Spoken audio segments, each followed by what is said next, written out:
Hello YouTube, D-Man Biker here again with something a little bit different than usual. Rather than just a general showcase, I'm going to go through my thought process on creating a new tank and then show the after product basically. Not sure when I'll release this, but you'll notice here we have two tanks that look similar. They were both in my last video.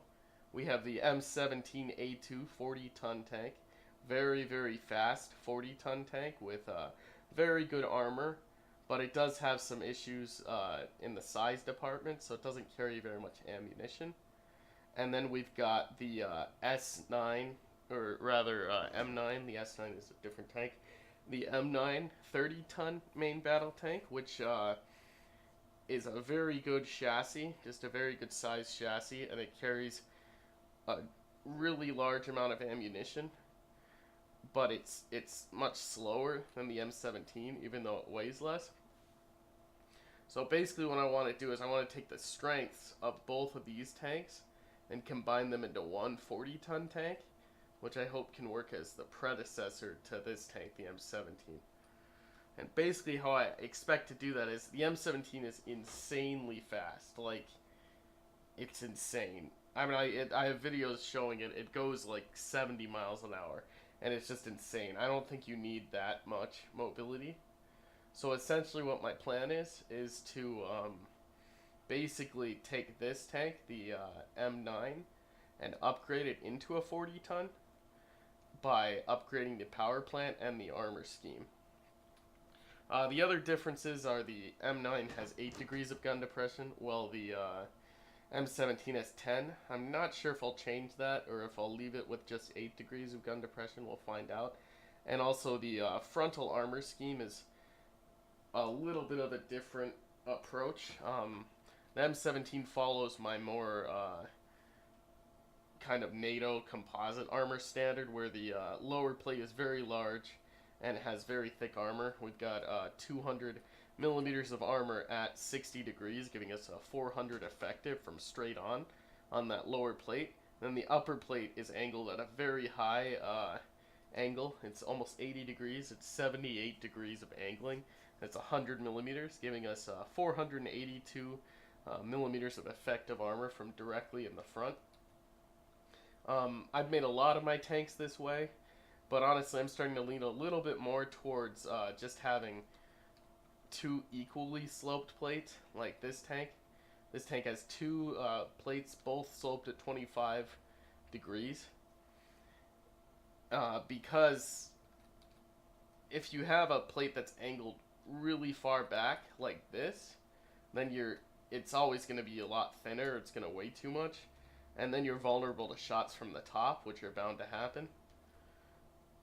And that's the same with this kind of armor as well, but this always ends up weighing more, because if you look at the actual length of the front of these tanks, look at this.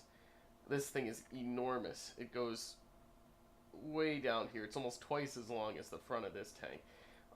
These smaller plates have enough health that I think they can pull off armor pretty well without breaking down, as long as you've got the proper thickness. And it also just makes your tank a lot shorter. And I think having two angles that are the same might actually be a better way to go than different angles like this. Like these are both 25 degrees, as I said, so they're both a little over double effectiveness in armor. And the lower plate is smaller than the upper plate, but it's also much harder to hit. So this would take probably most of its abuse on the upper plate, but it should be able to hold out. And then other differences, the M17 of course has this composite side armor with like applique armor in here to help with side shots, and then it's got the triple V12 power plant. It also has a kind of a different design for its cleft turret, where the where the actual like place where the gun comes out in the turret is cut into the turret. This tank doesn't use that. It just has the gun clips through here, but it's not cheating. There's nothing in the way. Anyway, what I plan on doing is I'm going to upgrade this power plant by adding another V8 in here. So I'm going to have 3 V8. I might go petrol. And then I'm going to upgrade the armor scheme. And then we'll see how it looks. And we'll see how it performs versus the M17. And we'll see if it was a good idea or not. So let's get started. Here we are. This is the M90 main battle tank, obviously based on the M9. Usually if I use the same chassis, but I just change something, I use a similar number. But since it was the M9, I just made it the M90. Basically what we're looking at here is the same internal layout. However, we added the drivetrain that I used on my heavier tanks, where the actual wheel that gets spun by the engine is inside the chassis, and then it's ball socketed to each individual road wheel. And the armor has been heavily increased. We're looking at basically twice the armor on the front. We have a 200 millimeter upper plate. Let's get out our armor tester thing here really quick. Which from straight on, that's 473 millimeters of effective armor, and then the lower plate is 180, I believe. Yep. So that's going to give us 425 millimeters of effective armor from straight on. And one thing you need to consider, especially when you're using things like this, is in tank battles, in real life especially, and also in this game somewhat, you're never going to be aiming exactly at a tank. Like if I was fighting another tank that's around the same size as this one, we're really close to each other on level ground, that tank is actually going to be aiming down in order to hit my glacis. And like if he wants to shoot my lower plate, he's almost certainly going to be aiming down at it. So even though it is weaker than the upper plate, it still is going to have incredible effective armor. The lower plate is going to be real weak if he's lower than me. And that's why good gun depression is important, because then you can push your gun down without having to pull your tank so far over a ridge. Anyway, the front of the turret is 200 millimeters. And another thing on that previous point is that generally people are also going to be aiming left and right. Like no one's ever going to be exactly right in front of you 90 degrees. Doesn't happen. It's always going to have a slight angle. So you're always going to have a little bit more or less effective armor than just that. But just for a comparative value, this is a fine way to do it. So anyway, we have the same angling on the turret front. So we've got 473 effective on that 200 millimeter plate. We increased the turret top from 40 to 50 millimeters, and the center from 20 to 30 millimeters. This needs to be somewhat thick because the turret does slope up gradually to get tall enough to fit ammunition in the turret. So if that was really thin, someone could easily just shoot through the top, which would completely, like, if someone could just shoot through the top, then it would just hit the ammo. That would be a very bad weak spot. So that's why we don't have to worry about that. Then top armor, this was increased from 20 millimeters to 30 millimeters, and these little side plates increased from I think 15 to 20. The rear engine deck is increased to 20. Top of the turret on the flat increased to 20. Back of the turret, back of the hull increased to 20. These are the same. Our side skirts were 20 before, they're still 20. We added these applique armor plates to help cover the road wheels and the chassis just a little bit more. They're 20 millimeters. And we also increased the side armor from 80 to 100 millimeters.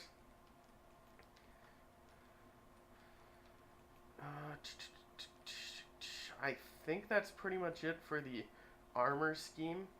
And then if we go inside, we did add these, we now have 3 18-liter V8 petrols, which originally it had the, I think 19-liter V8 diesels, but the first thing I did was I replaced the power plant with these, and I think 3 of these petrols actually weigh less than 2 of those diesels. So I don't see any reason to use 2 of those diesels ever. Like, those diesels weigh like 1,400 kilograms or some shit. These weigh like 800. So like, yeah. I mean, maybe it weighs around the same, but still, I think this is a much more efficient power plant. We just barely fit those things in here, but I think it's fair. There's a little bit of clipping, but I've seen way worse. I don't really care. Okay, I don't think there's much else to show here. I'm just looking here. Yeah, let's show it driving around. Oops, let's one moment. There we go.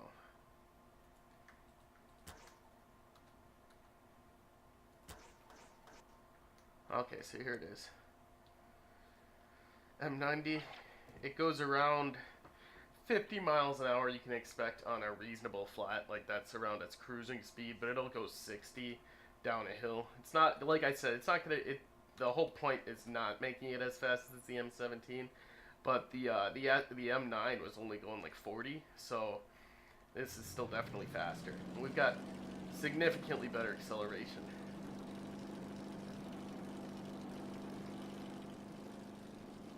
We're running at much higher RPMs. Those diesels had a multiplier for the CVT of only 3,000, so I was dividing the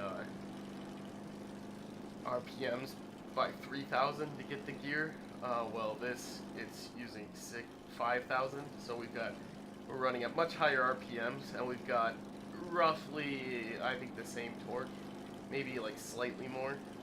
But we've got way more horsepower, so we're going a lot faster.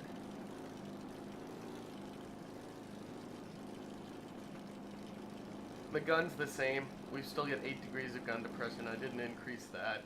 I think 8 degrees is alright for this tank. It's got a nice low profile.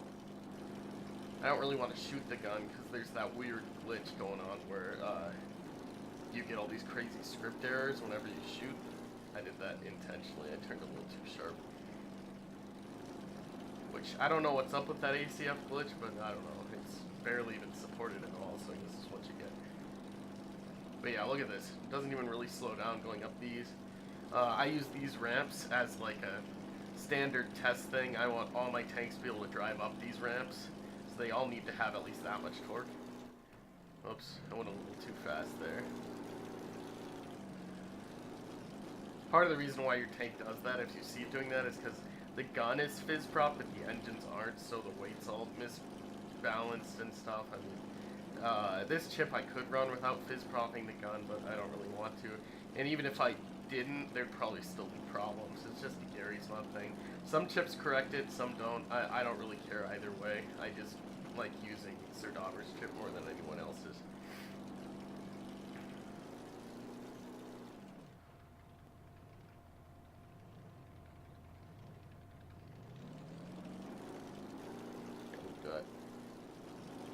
Good tight turning radius, but you do have to make sure you've got those RPMs because you've got petrol engines, so it doesn't get going. Like with diesel engines, you can just immediately turn like that. You can't really do that with the petrols unless you have a line of code in there just to make sure that you have enough RPMs. But yeah, I'm really liking the way this tank's turning out. I think it's a good intermediate tank between the M17 and what's to come. I think that's pretty much it for this video. Have a good one.